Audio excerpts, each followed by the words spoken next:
मिरज तालुक्यातील हरिपूरमध्ये असणारे बंद घर फोडून चोरट्यांनी घरफोडी केली। घरात असलेल्या सोन्या चांदीच्या दागिन्यांसह चोरट्यांनी एकूण 96,800 रुपयांचा मुद्देमाल लंपास केला। सदर घरफोडीची घटना ही सोमवार दिनांक 22 एप्रिल ते शुक्रवार दिनांक 26 एप्रिल या कालावधीत घडली।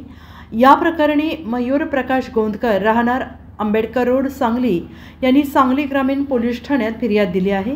याबाबत अधिक माहिती अशी की मयूर गोंदकर हे आपल्या कुटुंबियांसह शहरातील आंबेडकर रोडमधील एका अपार्टमेंटमध्ये राहतात। त्यांचे आई वडील हे हरिपूरमध्ये राहत होते।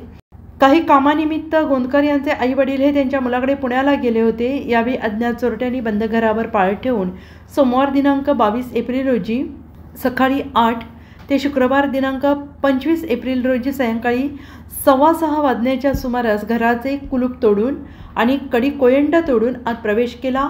घरातील कपाटात ठेवलेले 96,800 रुपये किमतीचे सोन्या चांदीचे दागिने चोरून पलायन केले।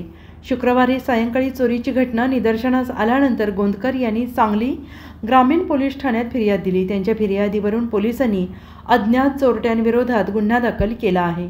Bureau report SBN Marathi Miraj.